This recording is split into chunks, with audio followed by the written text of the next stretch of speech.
Hi, this is Bob Kennedy, about to put you in contact with the world of people, places, and ideas.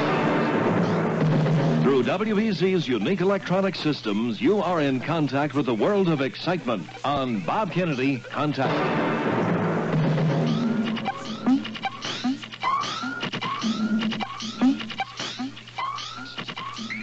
And tonight, when we again get into what is consistently one of the most controversial topics we deal with on Contact, the subject is UFO, unidentified flying objects, sightings across our country and the world that some allege come from outer space. This subject, above all, seems to capture the fascination of our listeners and cause our mailbag to swell noticeably after each show. And it, too, would seem that we never lack a couple of first-person reports for you. And tonight is no different. Ahead, you'll hear an interview with a New Mexico policeman who a few days ago saw an object take off and leave in its wake burning grass and impressions on the earth. We'll also talk with a cattle farmer from New York State who earlier this month not only saw one of these objects, but claims that he had a conversation with two little fellows who came from within the thing. It's quite a story, and one that we'll hear more of later. But first, let's meet our guests in the studio. Both names you should recognize. Walt Webb has been with us before. Walt is a member of NICAP, and as soon as Streeter Stewart manages to get in from our news studio, we'll welcome Streeter Stewart, of course, of WBZ News, and also a member of the National Investigating Committee on Aerial Phenomenon.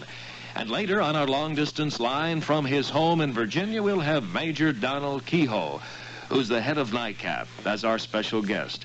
But first off, Walt, while we're waiting for Streeter to join us, can we start locally before we move out to New Mexico and then finally up to New York State? And I understand lately we've been having some sightings in the Lawrence area, for one, and as you were telling me, before we went on the air, in some other areas around Massachusetts. But first off, and Streeter has joined us. Welcome, Streeter. Let's talk a little bit about this sighting in the Lawrence area. Now, there have been many sightings up there recently, have there not, Walter? Well, there have been, Bob, and I think Streeter is going to be able to fill us in more on the Lawrence case than I could. But there have been sightings up in New Hampshire, in Massachusetts again. And, of course, there have been these reports out in New Mexico. The recent sighting wave started out there. What kind of sightings have there been up in New Hampshire? Well, these are, as always, this is a very interesting thing to me. I'm in the process of pinpointing these sightings on a map going back about 10 years and seeing if there's any concentration at all. There seems to be a concentration of UFO reports in the lake and mountain country up there, especially around the White Mountains. You said a recent sighting wave. Is this actually the case? Has there been a wave of sightings? There seems to be, ever since the April 24th New Mexico sighting out there at Socorro. And I understand we're going to be hearing the patrolman on phone. But this seemed to start a wave that began out in the west and has moved to the east coast. Now, this is recent around here in New England. In this section of the country. Streeter, let's move on to Lawrence. We got some calls Friday night about some sightings out there. How vivid were the sightings? How accurate were some of the reports that you got? Well, evidently they were very vivid and very exciting. There were a number of adults who made the sightings and a number of young people who knew a lot about astronomy, so that they knew what the stars and the planets look like on an ordinary night. And on some unusually clear nights, such as we have had recently, they sighted an object in the sky that was described as appearing like a football, being predominantly red in color, but at times changing to other colors, yellow, green, purple, and even white. And the reports seem to agree that this object was rather high in the sky and that it would seem to hover over a particular place, then move and hover over that place, then move to a third place, and sometimes even come back to what appeared to be the original site over which it began to hover. Then it would disappear. And on Saturday night, I was told that it was then visible, so my son and my daughter rushed up to Lawrence and got up there, I think, around 11 o'clock. Unfortunately, by the time they arrived, the thing had disappeared. And I was hoping that I could get some first-hand information from them as to what they thought it might be. And there have been sightings of this one thing on more than one night. And I think this is rather more than one person. Oh, yes, by a group of people, a number of people, and people that lived in different localities in that same area. Streeter, a little bit later, I'd like to hear the interview that you did with the policeman in New Mexico who saw that object take off from the ground. But before we get into that, in case some of our listeners are certainly not hearing about UFO for the first time, but maybe hearing about it here on Contact, and we always talk about the controversy of UFO. Now, why is there this controversy? And I guess it's based around the fact that there seems to be a great difference of opinion between NICAP members and the Air Force. Why do you think there is this difference of opinion? And since we talked about it the last time, has there been any closer meeting of the minds between NICAP and the Air Force? Well, I think in the first place there is a difference of opinion simply because we are all human beings and each one of us have a different outlook. For example, if I go fishing with you, Bob, and I catch a pretty good-sized fish, the story I'm going to tell about that fish is going to be different from what you're going to tell about it if you didn't catch it. And if you come back and report it, I'm probably going to tell you that it was a great big one. And if we're in doubt about it, I'm going to want it to be a rainbow trout. And to you, it may be just an ordinary fish, maybe a big sucker or something of the kind. And I think this is one reason you have the differences of opinion. On the other hand, there sometimes is not enough evidence to pinpoint what an object is, and as a result it has to be classified as an unidentified flying object, and the difference of opinion there is on an interpretation of what do you think it might have been. Now, I know that in the world of flying saucers by Dr. Donald Menzel of Harvard University, and incidentally I have attended some of his classes when he discussed unidentified flying objects to his students. He's been a guest on Contact, and the last time we talked about UFO, he was on the telephone. He might be listening again tonight, and before the evening's over, he might be in on the phone again this evening. Yes, he has written at least 2 books on unidentified flying objects, specifically on these unidentified flying objects, and the last one is The World of Flying Saucers, and he discusses some of these very controversial cases, and he gives what he considers to be evidence in some of these sightings, but as I read the book, I find that it is very much filled with the word probable and probability or likely. And, for example, when he is discussing the Mantell case, in one place he says that it probably was a giant skyhook balloon, and he seems to give evidence tracing the reports of whatever this object was, which seemed to indicate in parallel the wind currents that would carry one of these giant skyhook balloons along in Kentucky from Ohio. And then in another place in the book, he says if it were not a skyhook balloon, then it was probably they were chasing the planet Venus. Gentlemen, before we continue along this line, I'll ask one rather basic question, and then we'll talk about the tape that you made with the gentleman in New Mexico, Streeter. Listen to that, and then we'll get up to New York State and hear from that fellow who says he saw little people come out of the ship. Do both of you feel that these sightings, some of them could be from outer space? Walt? Well, yes, Bob, after interviewing people, including scientists, I might add, for about 12 years, this is the conclusion I've come to. It's incredible, fantastic, but I do believe that some of these sightings detail viewings of spaceships. Streeter, how do you feel? Yes, I believe that there is a possibility that some of these may be from outer space, and I base this on having read very widely as to the possibility of there being hundreds of millions of planets that might be inhabited similar to our Earth in the universe. And with all of our advances in space science, if there is life on other planets, as some of our greatest astronomical authorities say there is, very likely, and if their civilization started earlier than ours, there is no doubt that they have advanced beyond us, and so they are not just in the space infancy as we are, and it may be that they have found many forces in the universe that we have not yet even dreamed of, which enable them to come here to the world and to survey it and to contact and to look at it. And for that reason, I believe that some of these may very well be from outer space. Tonight on Contact, our topic is UFO, unidentified flying objects. Our guests here in the studio, Streeter Stuart and Walter Webb. Streeter, before we play this beeper interview you did with the gentleman in New Mexico, can you give us just a little bit of background for it? Yes, Bob, I read that there had been a sighting out in New Mexico at a place called Zamora by a policeman. And I was intrigued by the vividness of this account and to the similarity of other accounts that I had read about in books. And I determined that I would have a first-hand report from this man by telephone. I made a long-distance call, and this is what he told me. And here it is. I was chasing a reckless driver going up south on Park Street. Up to the time I came to this little road, I heard this big roar blast. We got a dynamite check to the west there. I thought I'd investigate maybe. I thought maybe blowed up. So I started up there real fast.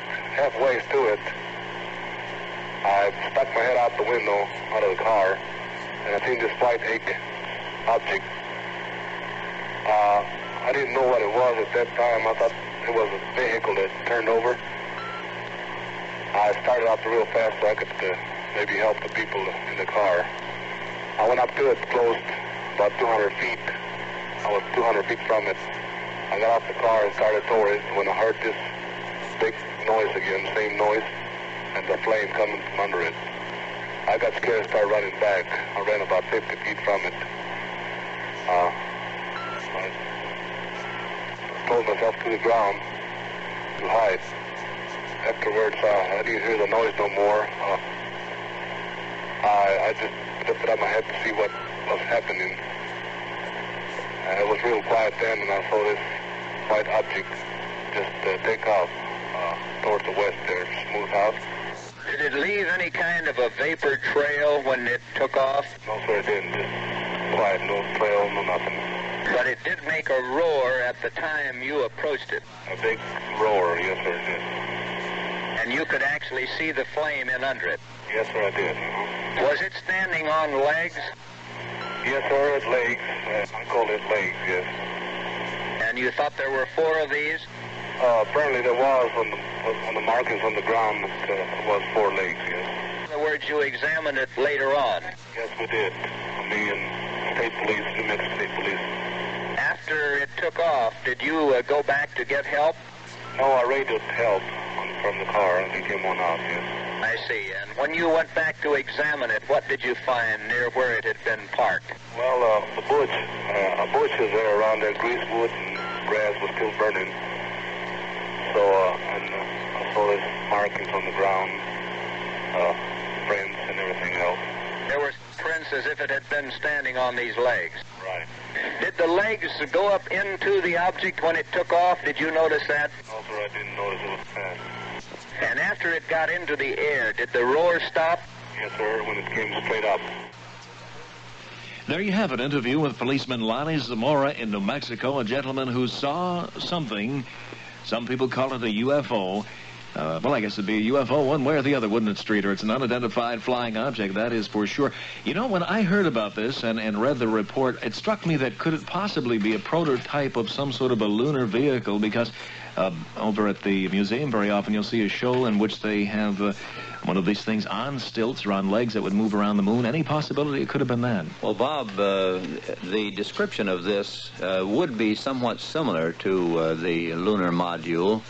And it did have these stilt legs and so on, as some of these may have. But I have information from the space agency, and I keep pretty well informed on all of their developments. And this has not been flown yet. It has not been under power at all yet. And I'm sure they wouldn't keep it secret. They have no reason to, because they are informing the public of what they have done and what they are doing in all fields of our attempt to get to the moon. And I just don't believe it was. Fantastic. We'll be talking about that sighting a little more as the program progresses. But now, I'd like to get to that interview with a 28-year-old dairy farmer from upstate New York. He lives in a town called Newark, New York. And most important of all, he has been rated by his neighbors as quiet, serious, hardworking, and sober. His name is Gary Wilcox, and we caught up with Mr. Wilcox earlier today in his barn. He had an extension phone out there, and you'll notice the mooing in the background. And we talked with him, and we asked him where he was when he first sighted this UFO. About 10 o'clock in the morning, I was spreading a load of manure. Found a hayfield up back the barn there, and I kept seeing this glittering thing. It was about pretty near a mile away, I guess, up on top of the hill. There's nothing in view. I mean, in the way, it's all open ground, and there's an old ice box up there where there's something reflected off from that. It looked just like a mirror shining in my face there, and I was going up the top of that hill to see if I was ready to plow anyway, and I drove on up with the tractor, and as I got up there about 100 feet of this glistening thing, I could see what it was. What did it look like as you got closer to it?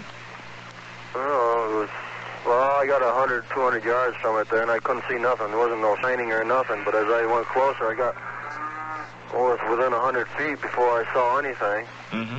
This is, when it took off, it was about 100 feet, and I couldn't see it. It was gone. I mean, but it looked like a wing tank to me at first. I seen them when I was in the service quite a bit, fuel tanks off these planes. Yeah, so was it then kind of cigar-shaped as these tip tanks Oh, are? it was more egg-shaped than anything. It was about 20 foot long, 15 or 16 foot wide, and about 4 foot deep. How close did you get to it? A couple inches. I was touching it for about 2 hours. What did the surface look like it was made out of? Oh, aluminum colored, whitish colored. It had a whitish cast to it, but it wasn't bright. It was shiny, but it wasn't real bright. It was just like a dish of some kind of cooking dish, really, about what it was. Now, did a door open before these people came out of it? How did they appear? How did you meet the little men? Well, I don't know. I was feeling everything there, just getting ready to come back down and call the sheriff up and see if something had fallen off an airplane, but I was kind of wondering, too, because it was off the ground. It was about 4 foot off the ground and had this idling noise. And, I don't know, nothing happened. I was touching it there for a couple of minutes, and I was just getting ready to go, and from underneath it someplace, I don't know, these two things or men or whatever they are came. They're about 4 foot high. I don't know what they are or who they were, but they talked to me for about 2 hours up there. You could perfectly understand them, Yeah, then? they talk better English than you're talking. Uh-huh. Did they talk with any kind of an accent? No accent or nothing. I spoke German and Russian when I was in the service, and well, nothing like either one of them. Mm-hmm. And what did they have to tell you? What were some of the things they said? How did they address you? Oh, first thing they said was, don't be alarmed. We have talked to people before. And they were questioning how I had seen them and stuff. They were quite concerned, said I shouldn't have seen them within 100 feet or so. And then when I told them I saw them way down where I was spreading the north, I was pretty near a mile away. They were quite concerned. They said I shouldn't have seen them in the daytime like that. That's why they lay in the daytime. Did they tell you what they were doing there? Well, they said that they were traveling this hemisphere, this trip. Each one had a tray in their hands. They had it full of grass and stuff. It was side looked like they took the knife and cut it right out of the ground, just a slab of it in each tray. And that's what they were doing. They said collecting organic material and stuff. Where did they say they were from? Well, I mean, this sounds awful silly, I know, but they told me they were from what I know as the planet Mars. Every time they spoke of stuff, they referred to it as I know, or as we know here, like as we know Earth, as we know Mars, and stuff like that. You sound like you find it rather hard to believe yourself. Well, all I know is I was up there for 2 hours. I was touching the thing and talking to somebody. I don't know who it was. But And you say you talked to them for about 2 hours. oh, it was probably an hour and a half. I was up there about 2 hours altogether. Did they mention anything about man's getting into space, sort of coming into their territory? Well, they talk about a lot of stuff. Some of the stuff I can't say anything about. Some of it I can, but they was talking about that people were silly to go into space, that they would never survive there, just as they can't survive here. They said they can only make a trip out every 2 years, the two that were here. That they can't stay in this atmosphere, that Earthmen would have even a harder time than they do, because they were telling me they're much farther advanced in this kind of stuff than we are. But they were more interested in agriculture, aspects of agriculture than anything. They asked me what I was doing about the manure and where I got it and what it did and all that stuff. They didn't know nothing about agriculture. They don't have no organic material or anything like that up there. They said they survive in what they get out of the atmosphere they have. And They didn't stress any point. They made a lot of statements like that, but they never stressed the point. They didn't say how they lived or anything like that. Did you say that there were other things they told you that you cannot reveal? Yeah, I mean, Why not? Why can't you reveal these other things? Oh, I guess I better not say anything about it. Why? Well, this is being investigated into yet. Who's investigating it? Well, it's supposed to be the Air Force supposed to be coming around, I guess, from what the sheriff says. You can't tell us what they told you? No, I shouldn't, for my own personal reasons. Mm-hmm. Can you give us an indication of what it was? No. What did it concern? Well, concern them being here more than anything. Why they were here? Did these creatures have features like we do on Earth? They have eyes? Well, they were about 4 foot tall, and they had arms and legs and heads, but whether they had features, I would presume so. They just had a complete uniform, covered everything. I mean, as far as seeing features, you couldn't see anything. The voice come from it, from the front one someplace. I don't know. Couldn't say it come from the head, or couldn't say it come from the stomach, or where. It just could hear the voice come from it someplace. He was about 4 or 5 feet away from me. What color were the uniforms? Same color as the ship. Sort of like a spacesuit. Well, it was the same color. I didn't touch the uniforms, but they looked to me like the same kind of stuff.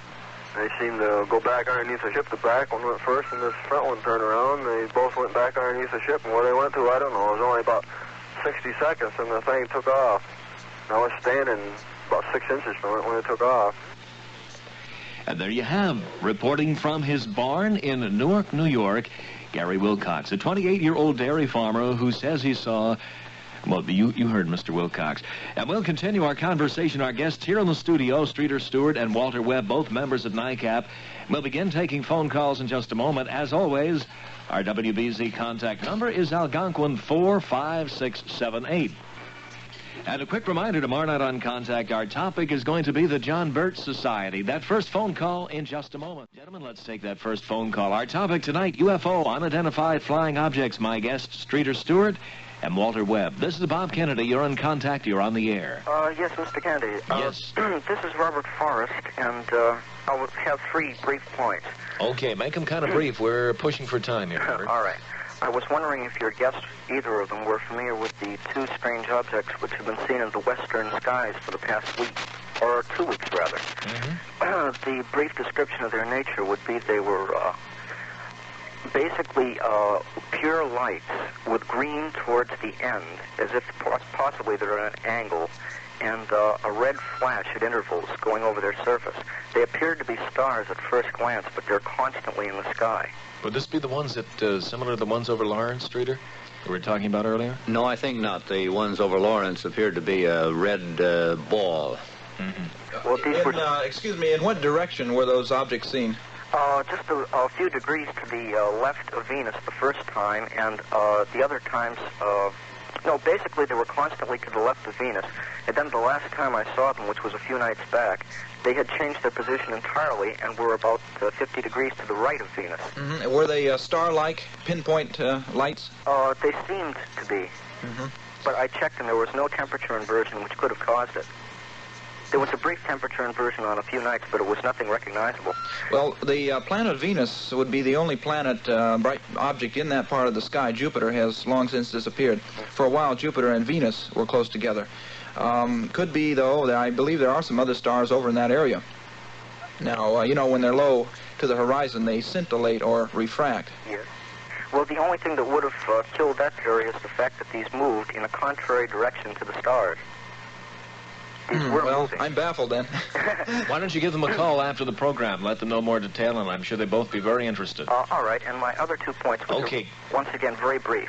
We're setting up a sky watch here in Cambridge, and I thought that any of your listeners which might be interested in joining could write me at 92 Pleasant Street, Cambridge. All right, good. And the third thing, which is once again very brief, there's a fellow out in Worcester who puts out a very excellent amateur publication, which is non-profit, called Controversial Phenomena Bulletin, which is a saucer magazine. Mm-hmm. And his address would be 42 Great Brook Valley Avenue, Worcester, Mass. All right, we'll send you the bill to 92 Pleasant Street. Okay. Okay, thank you so much for calling.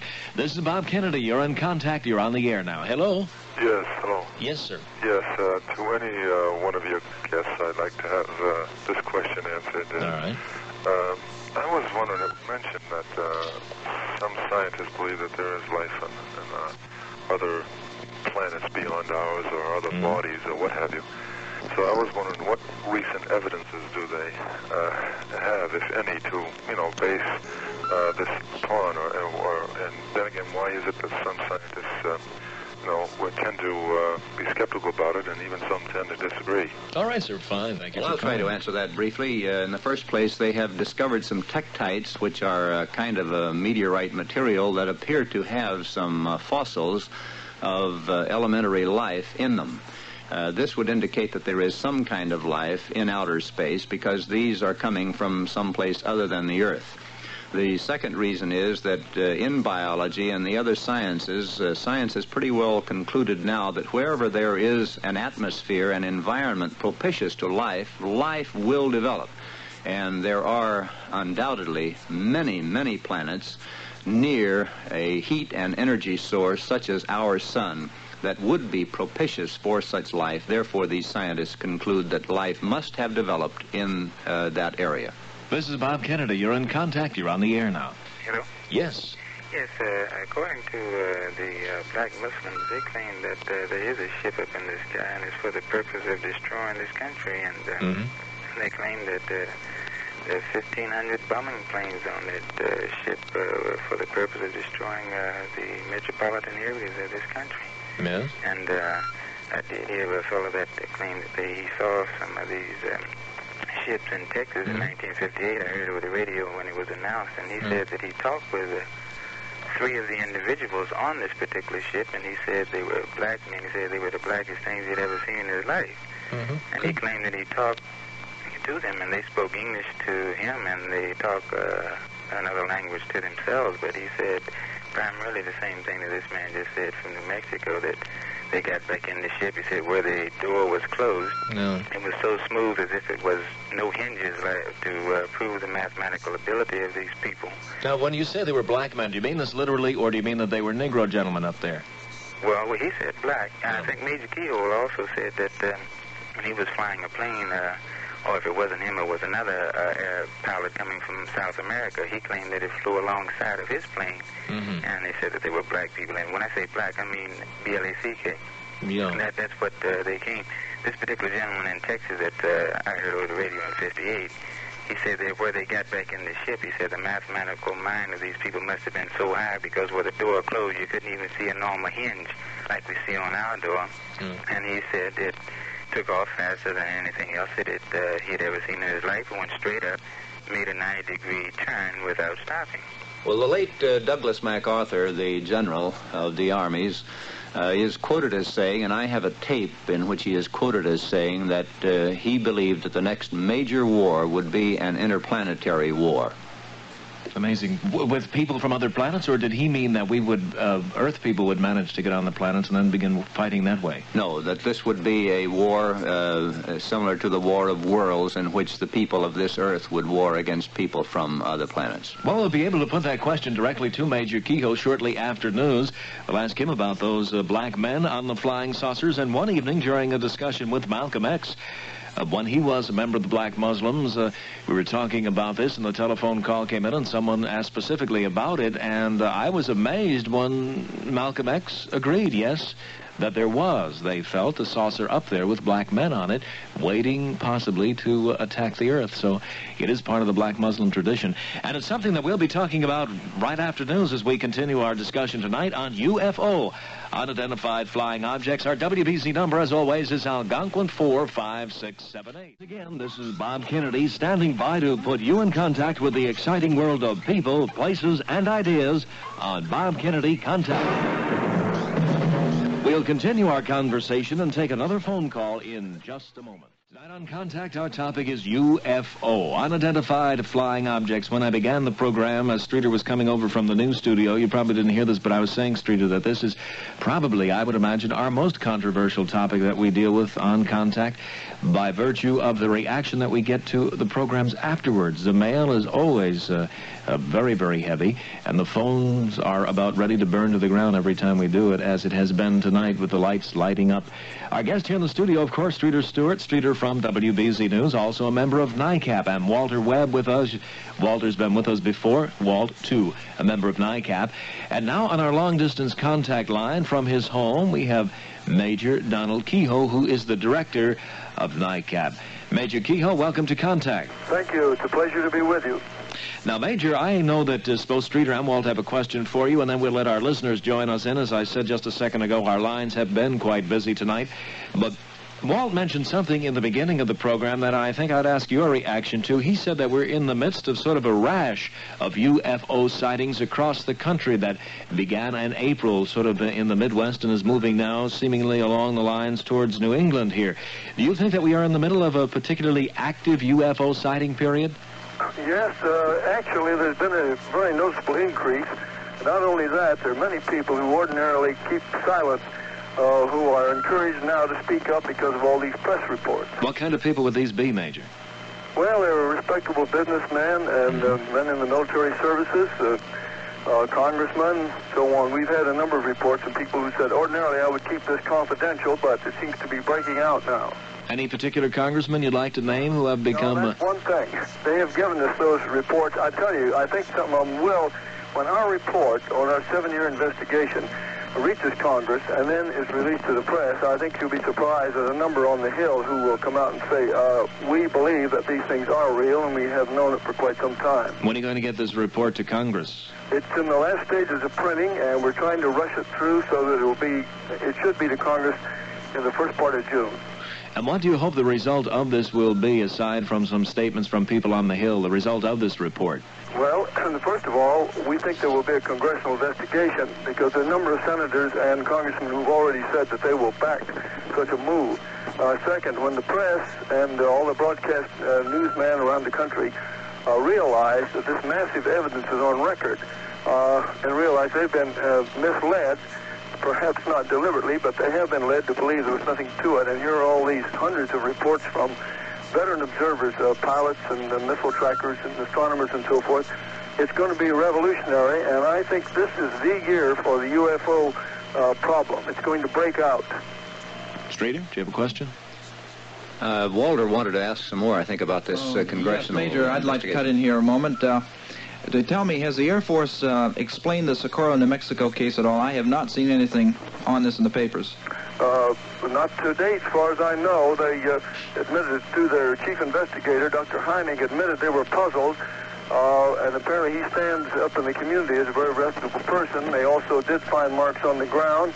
Apparently something did land there, and it could not have been any one of our secret devices. They don't test them in that way. They test them on the proving ground. And I remember right in the beginning there, when the UFO investigators, the Air Force people, were coming out, they said that it was not a secret aircraft that was being tested around that area. That's right. And also the witness, the patrolman, was considered to be very, very reliable. That's right. Major Keyhoe, I was sitting here thinking about the results of this investigation if Congress does investigate UFO, and if there is more public interest. Do you think, now again with a supposition on my part anyway, perhaps not on yours, if there were these people, beings from outer space that were surveying our planet, and if as a result of the congressional investigation, UFO, the public's interest in UFO increased, if there was more of an open-minded attitude toward UFO in this country, do you think then it might perhaps prompt these beings to be a little more, less candlestick in their appearances here on Earth? Do you think they might make their appearances known more readily? Well, I think it might for this reason. If there were a change in policy so that every time one of these appears, the jet interceptors don't take off and try to shoot one down or bring it down quickly for examination, that alone should encourage them to try a tentative landing here and there, instead of with these very brief ones where they land and are ready to go in a hurry if anybody comes near. Major Keyhoe, I wanted to ask, is there still a policy of secrecy on the part of the Air Force as far as giving out information to the public is concerned? My experience has been that they want to get information, but they don't want to give information. What is the situation now? Well, that is correct. Under Air Force Regulation 200, all Air Force personnel are prohibited from giving out any information on their sightings unless it is approved at Air Force headquarters. And all they put out at headquarters, as a rule, is very vague summaries, percentages and so forth. When a specific case breaks, like this one in New Mexico, they're almost forced to say something. But as a rule, you never hear anything of all of the jet chases of UFOs and the formations that are sighted from military air bases and so on. Major Keyhoe, Streeter, and Walt, I'd like to continue this conversation, but so would our listeners, so let's get to some phone calls. Our number, as always, is Algonquin 45678, and we'll take that next phone call right after this message. Once again, my guests in the studio, Streeter Stuart, Walter Webb from NICAP. On our long-distance contact line, the head of NICAP, the director, Major Donald Keyhoe, from his home in Virginia. Gentlemen, let's take that next phone call. This is Bob Kennedy. You're in contact now. You're on the air. Oh, Bob Kennedy? Yes, sir. Bob, I don't want to take too much of your airtime this evening, but I've been interested in UFO for a long time, and these all seem to come out after one, spectacular sighting such as the one down in New Mexico. Mm-hmm. But I'd like to ask Major Keyhoe a question or two here and then relate an experience that I had briefly. Well, how about relating the experience first? Technically, it will be easier for us, and then ask the two questions all right, together. Fine. Okay. The experience was one that I had that is tied up with this question of sightings in rather barren, isolated areas that I had this summer in west central Nebraska in the Sandhills region, which are quite common out there. The ranchers have reported them a number of times to me. I was doing some survey work out there. And to them, it's very common stuff. They're country folk, live off the land, and they don't think much about it. But what are the sightings like? The sighting that I was particularly involved with was a sighting of 103 of these very bright egg-shaped things that were out in around this lake this past July 3rd. They've had numbers of them on this particular lake in the Sandhills region, cattle country, before.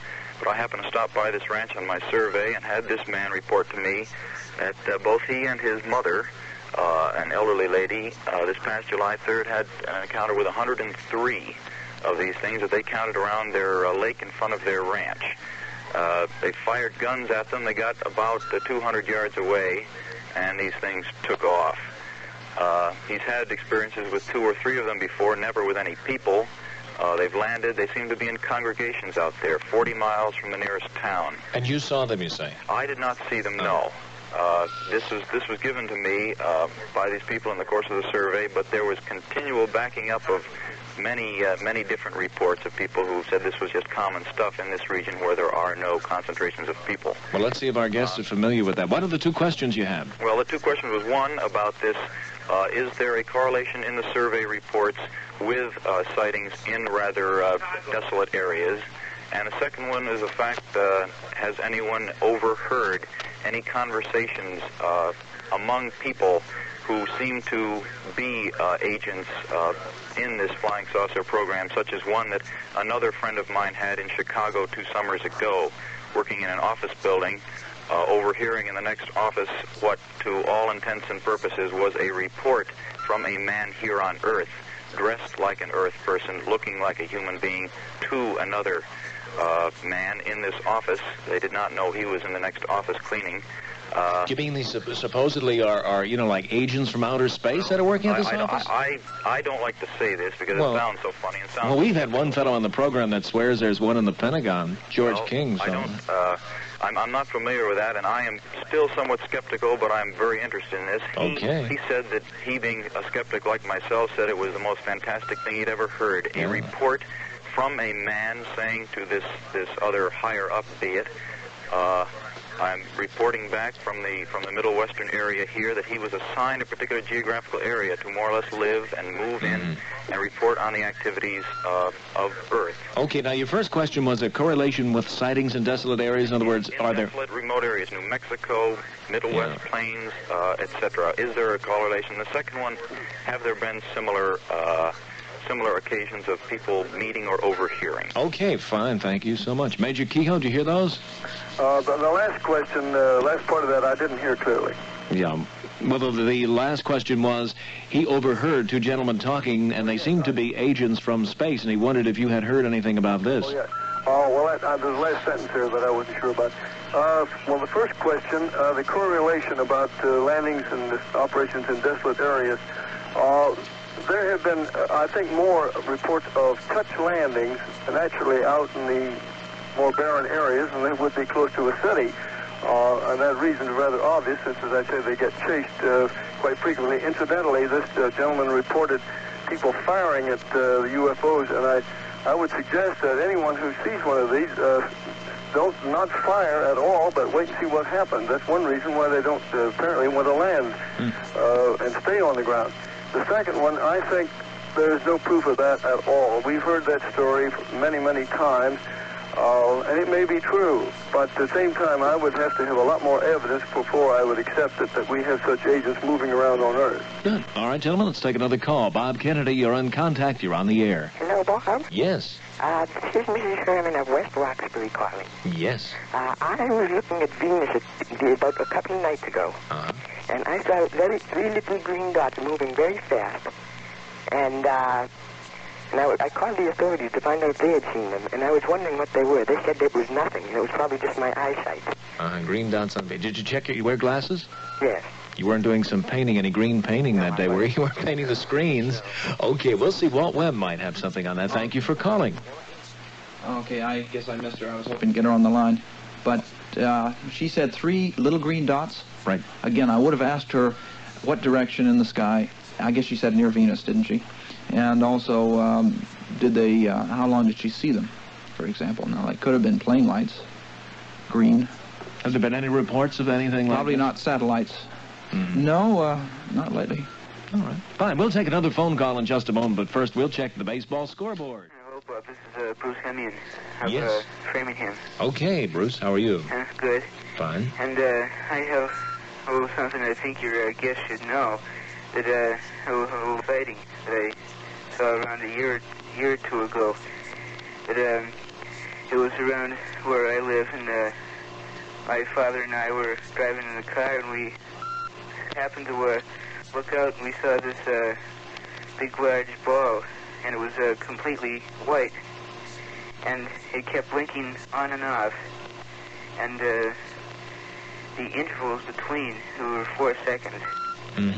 And then a month later, we saw the same thing, and around the same area, and it occurred. It had the same actions as did the sighting we saw a month before. Whereabouts did you see it?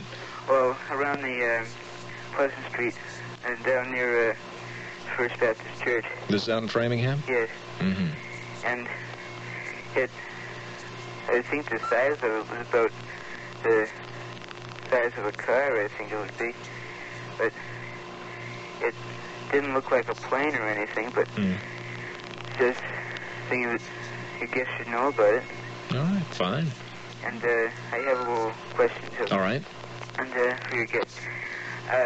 Around 10 or 11 years ago, there was several sightings over Washington, D.C., and I was wondering if that was true or false. All right, I think we'll ask Major Keyhoe on that one, since that's right down in his home territory. Major Keyhoe, do you hear that question?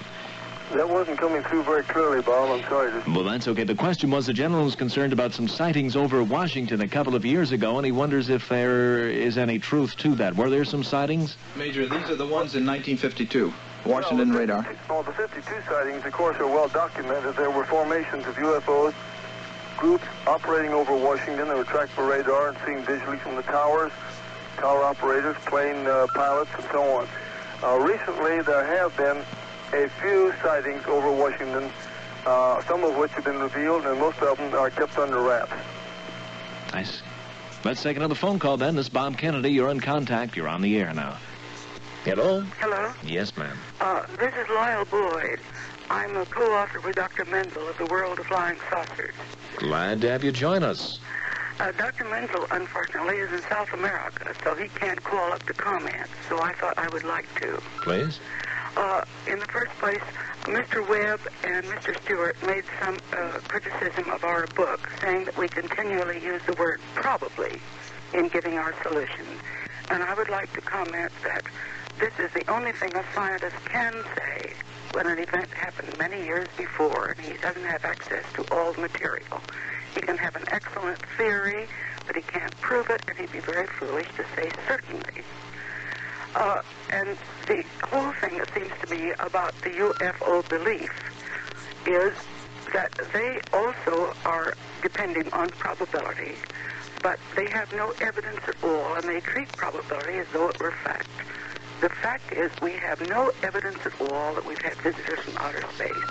No ship has ever landed, been photographed.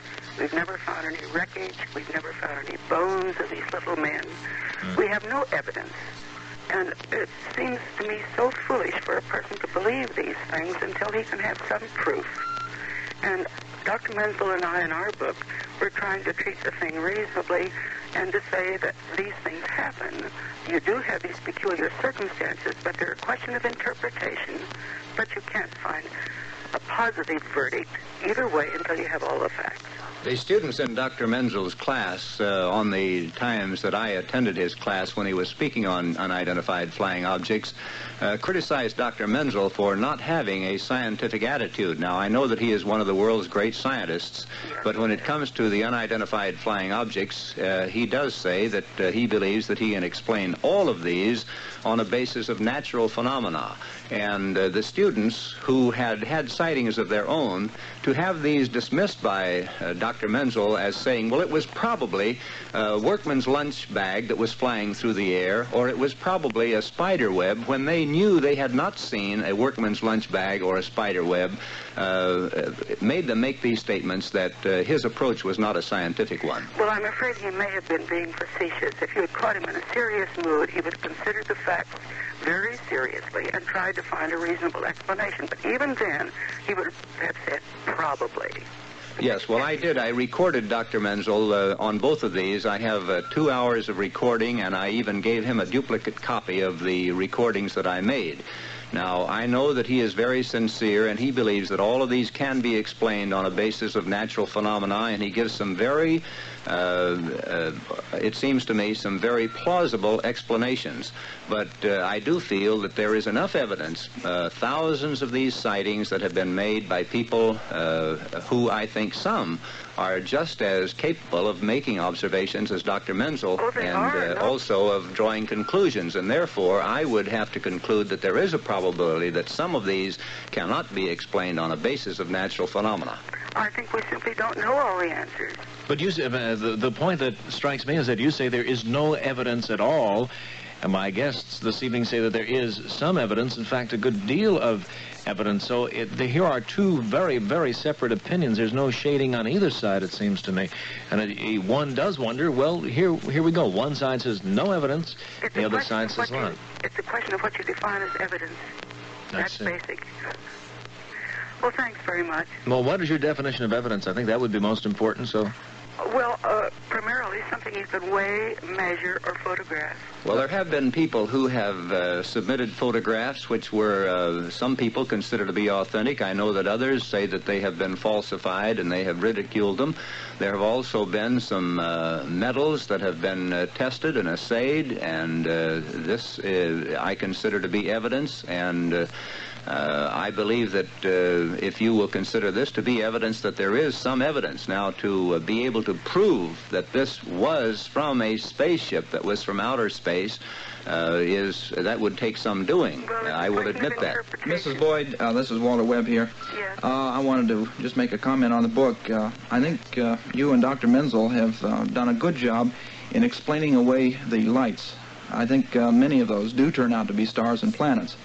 But the theories begin to be a little stretched out, a little far-fetched, it seems to me, when you get objects that are large and seen at close range. Now, this is where I think you and Dr. Menzel have maybe gone a little astray. What in particular?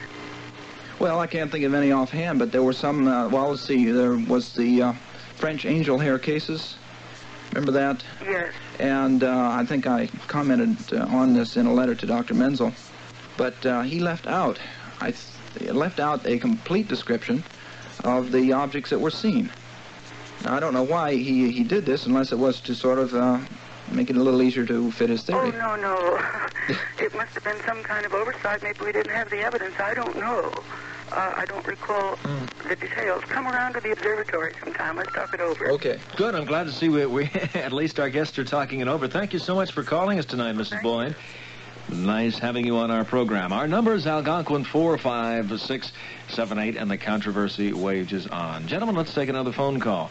This is Bob Kennedy. You're in contact. You're on the air. Hello, Mr. Kennedy. Yes, ma'am. I'm enjoying your program immensely. Why, thank you so much. I just want to say that last summer, my husband and I, we live in East Boston, we saw 5 of something, when we weren't sure what it was. And they flew over the airport real fast. And I was wondering, doesn't radar spot these things? Good question. Thank you for calling. Let's check with Major Keyhoe down there in Virginia. Major, what about radar spotting UFO?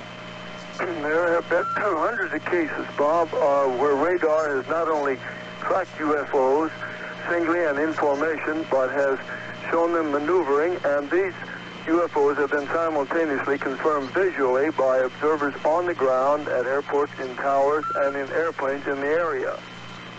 Now, the odd part about this is that many times people think radar can be at fault, but when you have an absolute instantaneous confirmation, and when more than one radar set triangulates, helps to triangulate a position, and shows these things exactly where they're seen visually, there isn't any question about it. There's something solid was seen, because the mirage answer will not explain away such triangulation. Now, by triangulate, you mean 2 radars at separate spots? That's right. Record something and they cross? 2 or more radars. And there's one interesting thing about this. Air Force Regulation 200-2 has a provision in there for classifying as either confidential or secret radar scope photos which show UFOs. Now, those things, as soon as they take the photographs of the radar scope, which shows these things maneuvering or following various patterns, they are classified. You can't get them. And there have been many of these taken. The Air Force has many of them in their files, and that's one of the bits of evidence to which Mrs. Boyd apparently was not, she wasn't allowed to see, and Dr. Menzel either. Many of those things are under wraps, and people come in and ask about them, and they politely say, I'm sorry, that's not available. Our contact guest tonight here in the studio, Streeter Stuart, Walter Webb on our long-distance line from Virginia, Major Donald Keyhoe, and we'll be back with more phone calls in just a moment. In vicinity, clear and cool tonight with low readings in the mid-40s inland and in the upper 30s along the coast. Tomorrow's going to be partly cloudy with a chance of scattered showers by evening. Highest temperatures again in the 70s. Winds picking up to southwest 15 to 20 miles an hour. And the present WBZ temperature is 73 degrees. Say, how long has it been since you rode a cable car in San Francisco? Well, you know, that's just one of the memorable things that you can do on a Western adventure vacation with TWA. You can visit exciting Disneyland, sit around a campfire at night out in the desert, and share the fun in Las Vegas. When you fly TWA, you're on vacation the same day your vacation begins, because TWA jets take you to California in just a few short hours. And you can see a brand new movie on the way by in-flight motion pictures in either first class or coach. The cost of your vacation in the West is less than you may think, especially when you travel on TWA's Family Travel Plan. On certain days of the week, you can save 25% of each fare for your wife and children in low-cost jet coach as well as in first class. Make this your year for a wonderful vacation in California and the West. For free TWA vacation literature, call TWA, see your travel agent, or write to TWA Adventures, Box 103, Boston 34. A quick reminder, tomorrow night on Contact, we'll be talking about the John Birch Society. We'll be talking about it with a gentleman who has just published a book on this organization called The John Birch Society, Anatomy of Protest. His name is J. Allen Broyles, our contact guest tomorrow night at 6:30. This is Bob Kennedy. You're in contact now. You're on the air. Hello? Hi, Bob. Yes, sir. I've got 3 very quick questions for Major Keyhoe. Okay, and then at this point, I'm going to limit the questions from here on out to only 2 because we have so many phone calls, we'll never get to them. So if you can give us the 3 quick questions, sir, and we'll have the Major answer. All right, fine. Mr. Cedric Ailingham and Mr. George Adamski, 2 fairly well-known amateur astronomers. Are either of these fellows, well, I guess amateur astronomers makes them astronomers in a way. I suppose anyone can be an amateur astronomer. As long as they have a telescope in the backyard. All you need is a telescope. Okay, well, we just wanted to clear up, because Mr. Adamski's the fellow that, you know, takes weekend flights in flying saucers, etc., right? Right. Both these people have supposedly spoken and filmed people from Mars and Venus. Mm-hmm. And my first question is whether or not any of these photographs have ever been found to be authentic. All right. Question number 2, in Major Keyhoe's last book, which was the Flying Saucer Conspiracy, he mentioned that in the 1950s, a bridge on the moon had been discovered, which they had called the Moon Bridge. My second question was if there's been any further information or investigation on this bridge. All right, sir. And the third quick question, is there any organization that the average citizen like myself could join to receive more information on the UFOs? Join NICAP. As simple as that. Sure, you can join the organization that all of our guests this evening are members of. NICAP, National Investigation Committee on Aerial Phenomenon, and we'll give you the address once we talk with Major Keyhoe again. Major? Yes. All right. The first two gentlemen named are pretty well known to us.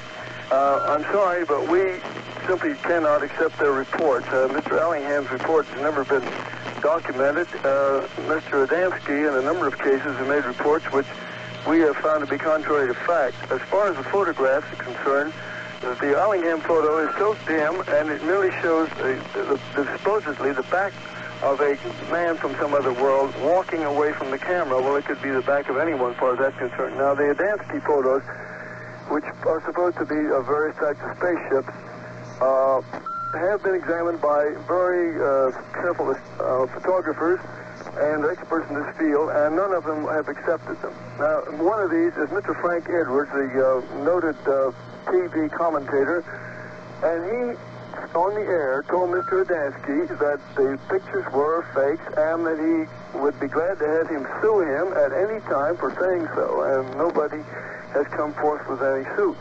Mm-hmm. No. And the matter, aside from that angle, I don't think that you can accept evidence of this kind that's simply not backed up. The films don't stand up. Now, the second question about the Moon Bridge, that was given to us by a British astronomer, an expert on the moon.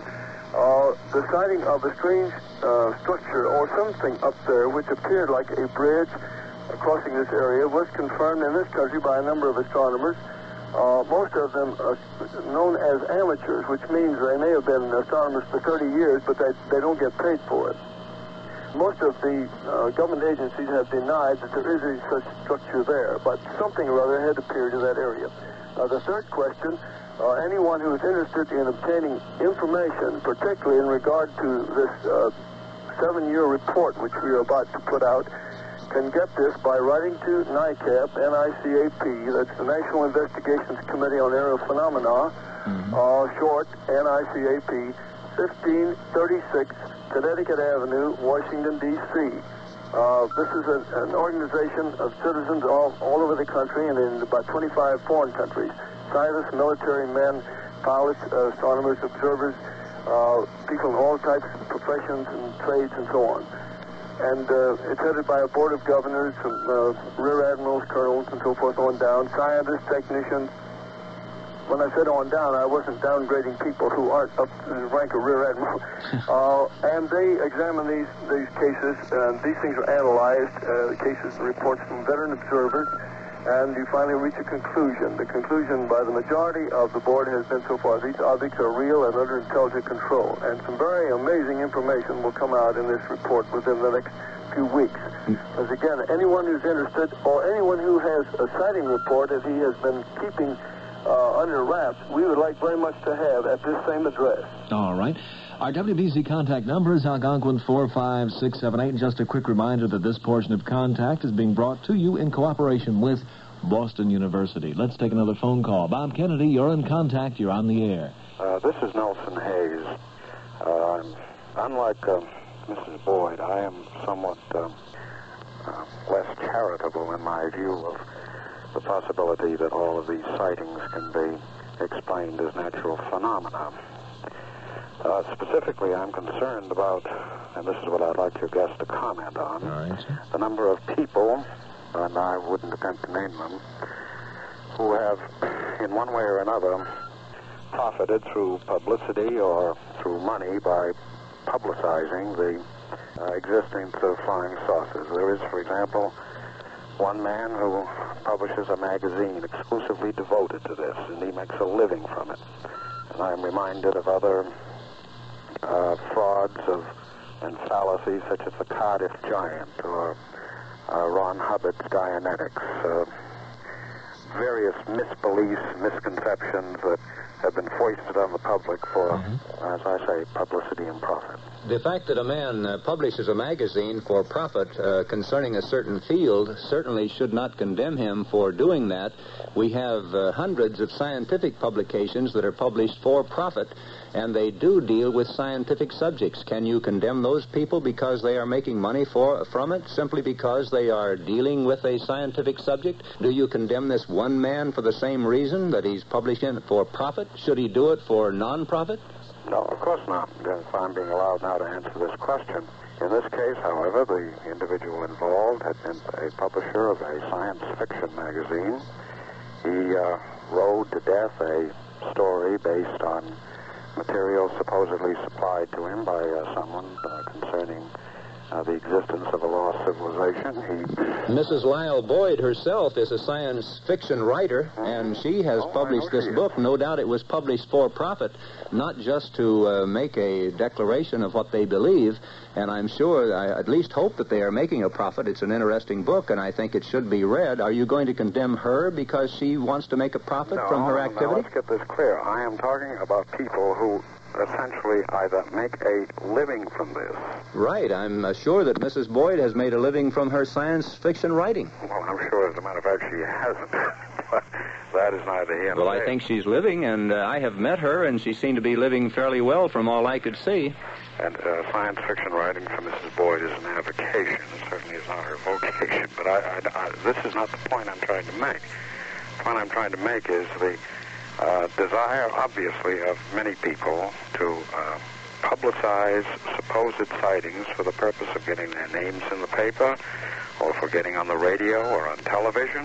If they're in the business of publication, or if they are in the business of publishing, then it seems to me that that is their business. If they were to turn down the sightings, they would be very foolish. They would be, it seems to me, plain idiots. Well, what I'm trying to open here is the question as to whether any of these people who supposedly have seen flying saucers are deliberately fabricating. I think this is an essential question. Well, there are hundreds of thousands of documented sightings that have been reported, and tens of thousands, I would say, that have been investigated. And there must be a lot of crackpots in the world if all of these people are making these just for fraud or for publicity's sake. I can't believe that there are that many crazy people in the world who are out in the streets. Now, if these were coming from institutions, I would understand it more easily. But it seems to me that these people are simply revealing what they have seen. And for every person who is making a profit from it, I would say that you could find 1,000 sightings and publications of sightings where the person is making no profit, has nothing whatsoever to gain from it. But I think the gentleman's point was not that necessarily all of these people were in it for the sheer profit, but that there would possibly be a percentage of people who were continuing to keep UFO before the public because it did give them a rather lucrative livelihood. Well, the UFO subject is before the public, and they're not trying to keep it before the public. They're simply trying to reflect a situation that exists, and it seems to me they're doing that in the same way that a scientific publication or a biological publication or a medical publication or a news publication keeps the news before the public or keeps the subject that they are interested in before the public. Gentlemen, we'll continue our discussion in just a moment. Our numbers, Algonquin 45678. A quick reminder, this Thursday night on Contact, we're going to be talking about the activity in Cuba, the activity that is supposed to be coming up this week, the activity that has already taken place, but the increased activity that will be taking place as of Wednesday. We'll be talking about that with two gentlemen from Alpha 66. That'll be coming up Thursday night on Contact. Our next phone call in just a moment, but if you're planning a trip to the fabulous New York World's Fair, well, have you tried making hotel reservations? It's a fact that many who have tried are finding it difficult to be guaranteed reservations. Now, here's a suggestion with a guarantee. World's Fair Tours Incorporated offers an all-expense package plan, weekend tours that you just cannot match yourself. Think of it. Round-trip rail transportation from Boston, 2 nights at the air-conditioned Hotel New Yorker, transportation to the fair, 2 admissions to the fair, an hour-and-a-half glass-topped bus tour of the fair, a thrilling monorail ride, baggage gratuities, and taxes. Yes, a full, delightful weekend at the fair, and this complete package costs just $45 per person. Not only is this $45 lower than you could arrange for yourself, but this is the way to be certain of hotel reservations. You can reserve right now for the May 15th and May 29th weekend by calling Hubbard 20060. That's Hubbard 20060. Operators are waiting for your call. For full information without obligation, call Hubbard 20060 or write for a free brochure describing the special World's Fair package tour for just $45 to Box 103, Boston 34, Massachusetts. Remember, you can call for reservations on the May 29th weekend, and there'll be other weekends coming up throughout the summer. So you call for information, the number Hubbard 20060, or write Box 103, Boston 34.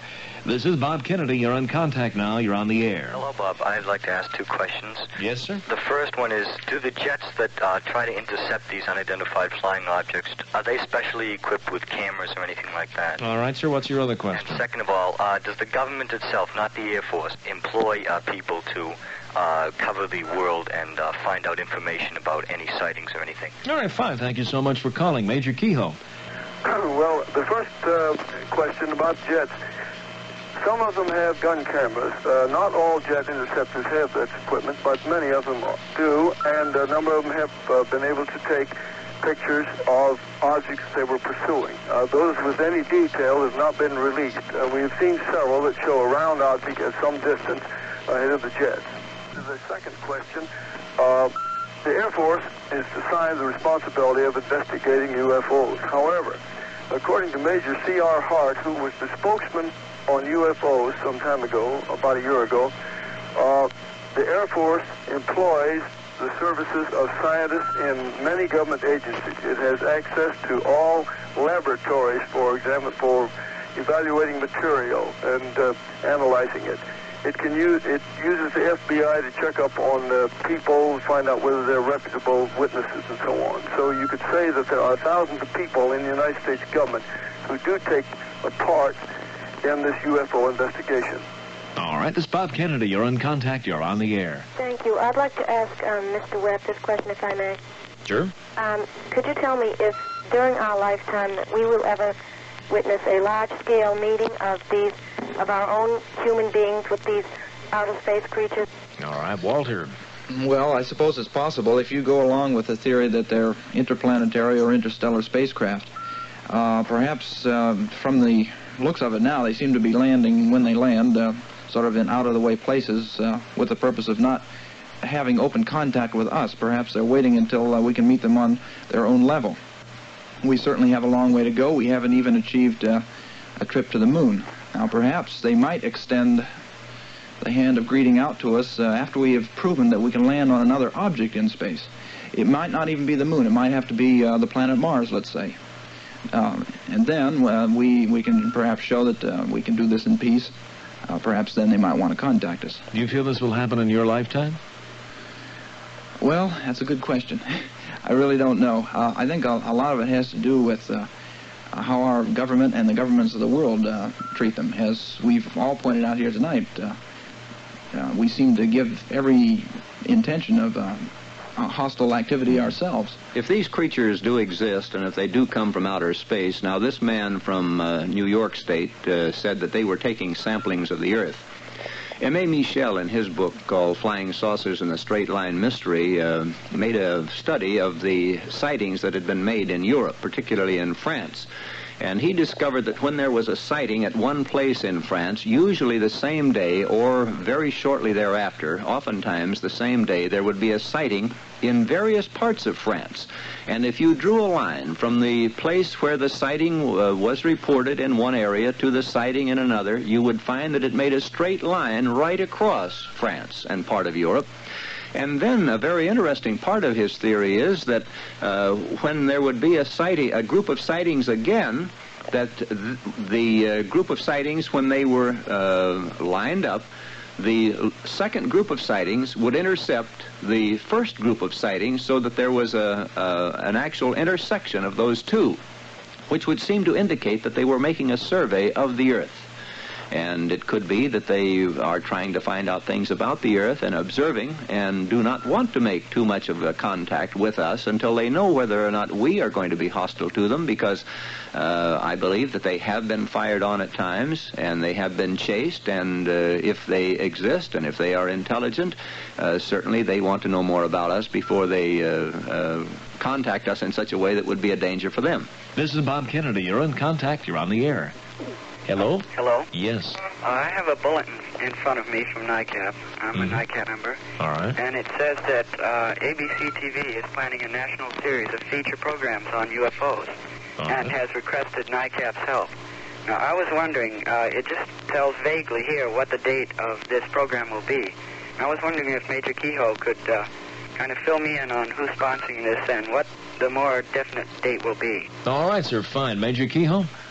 Well, it isn't completely worked out. ABC asked us if we would cooperate, and we said we certainly would with them or any other network or any independent station.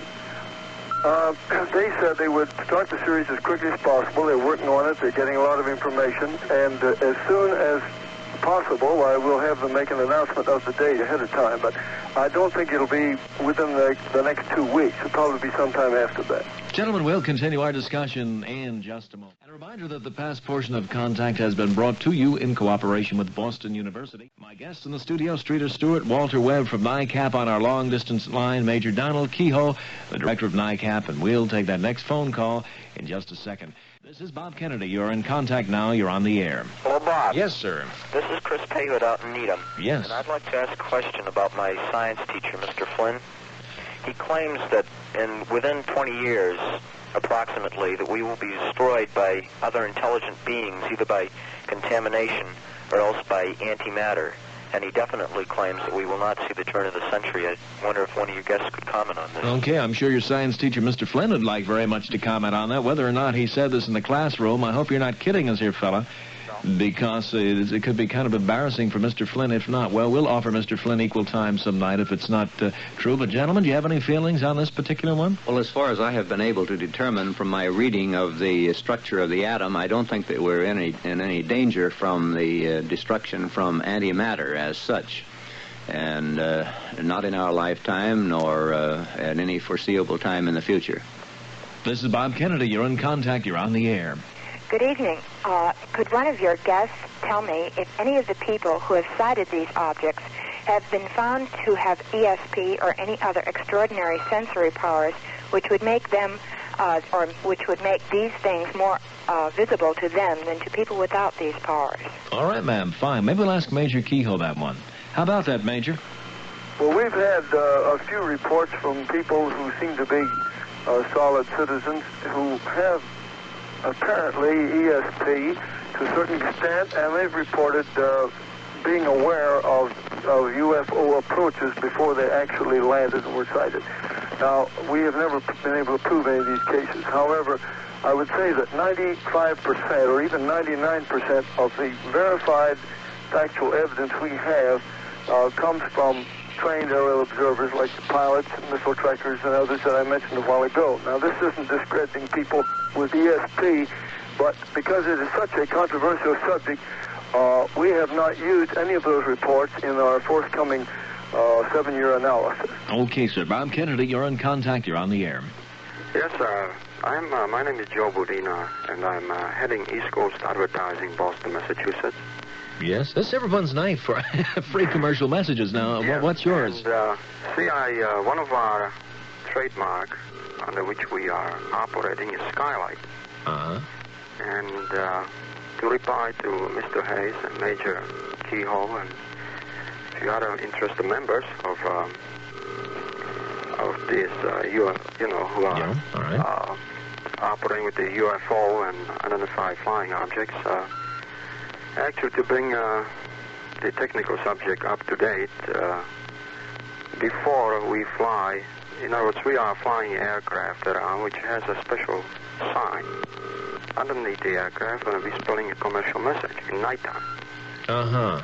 And, you mean it's like an aircraft that goes around with a message and lights underneath it, huh? Right. This is something new. It just came out a couple of years ago, and I'm a technical director of this whole operation.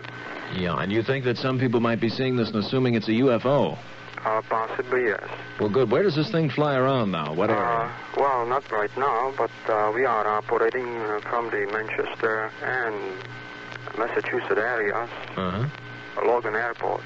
I have seen some of these planes with the night lights, and they are quite spectacular. The lights will come on and go off, and there are some people who are excited by them. I think, though, that if anyone is close enough to them that they get a good look at it, that they wouldn't be any doubt in their mind but what these were from someplace on Earth, and readily recognizable as being advertising. Mr. Bodino, I think you might recall me.